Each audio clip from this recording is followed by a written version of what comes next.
Hello, this is Pixel Freak, and tonight, on this Friday night, I'm taking a look at the MMO Arcane Legends. So this is made by Spacetime Studio, which is the dev group behind Dark Legends and Pocket Legends and Star Legends. Pretty much anything that's got legend in the name, it's probably made by Spacetime Studio. I wonder if they think that Legends is synonymous with MMO. Because it's not, and I don't think that they understood that. Nonetheless, they're making some pretty good games, and all their MMOs are good. This one happens to be my favorite of the bunch so far. There is a lot going on in this game, so let's go ahead and jump right into it, and I'll start explaining how it breaks down. So the game opens up with a character selection screen. You have your choice between three different classes, the Rogue, the Warrior, and the Sorcerer. So, the Sorcerer, obviously not a human guy. Well, these are pretty much the only way you can look. You can adjust the way you look a little bit with the hair and face. There's only a few choices, maybe 5 in each or so. So even though you're going to be somewhat unique, you're going to look quite a bit like the other people that are around you. So I'm going to go ahead and take a rogue here. We'll jump in. And the next step after you've chosen how you look is to select a pet. Everybody gets a pet, and your pet kind of acts like an augment almost. You can see the bonuses here at the bottom. There are quite a few pets in the game. You earn more and kind of unlock them as you go, and there's a stable where you can swap them out. And so this is a kind of unique way that you can augment your character. It's kind of similar to Xenonia 5 actually. So the game jumps you out to the town, and you can move around with the little analog stick on the left. And you're presented with your first enemy, and then your attack button shows up in the bottom right-hand corner. So you can do a normal attack by just hitting the button, or you can charge it up and do a charged attack. As you go through the game, you'll actually get skills that kind of surround your attack button there, and all the skills can also be charged up.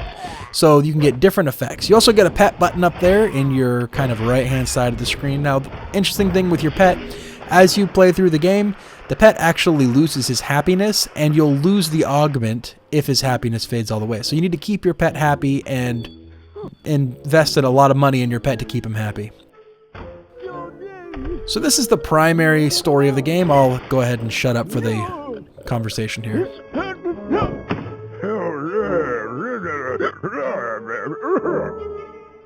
Don't play dumb with me. You're mine. Trying to get again.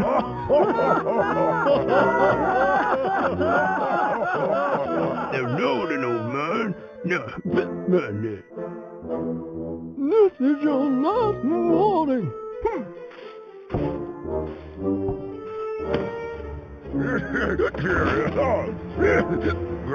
So kind of interesting story. There's monsters coming out of a mine, and essentially you travel out to the mines and you go in the mines, and the story kind of unravels from there. But that's the key piece of the story.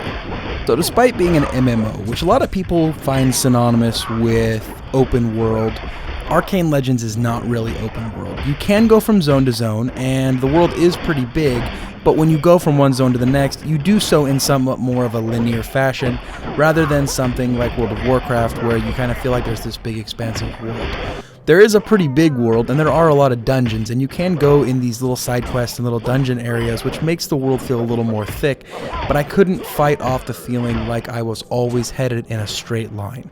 There are also some zoning little portal things in all the towns, which help you go from one town to the next fairly quickly, but that doesn't really detract from the idea that I kind of feel like I'm warping from level 1 to level 2, rather than from one town to the next. When it comes to the combat, this game also feels a lot less like a World of Warcraft or EverQuest level MMO, and more like something like playing multiplayer Baldur's Gate or even Diablo or Torchlight. What I'm trying to say there is that something like World of Warcraft or EverQuest, every move you take has to feel like the right move. You have to be consciously making decisions in order to maximize your effectiveness. And something like Baldur's Gate, you're really just running around trying to kill millions of enemies by spamming your attack and tons of skills all at the same time.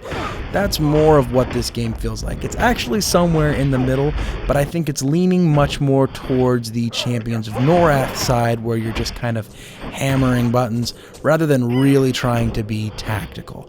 I'm not saying necessarily that that's a bad thing. I'm just saying that that's a little less traditional MMO and a little more traditional co-op play RPG. Like many other MMORPGs, there is a lot of questing that goes on in Arcane Legends. So the quests are actually denoted from NPCs by the exclamation above their heads, and in many games you actually have to read the quest and figure out what's going on. In Arcane Legends that really isn't the case. You can just go on about your merry way, just keep playing some of the same zones over and over again, and you will eventually finish the quest. One of the cool things about questing in this game is that most of the quests can be dropped off at the mailbox, which is like the quest return place. So that kind of centralizes all of the quest returning locations and allows you to return quests even if you don't go back to the original NPC that gave it to you. So the name of the game is Arcane Legends. There's tons of stuff that I wasn't able to actually cover in this review, but it's a good game overall. So go check it out. It is free on the Google Play Store, and I believe it's out on iOS as well. There will be links in the description of this video. Make sure to give this video a like, subscribe to the channel, and until next time, this is Pixel Freak.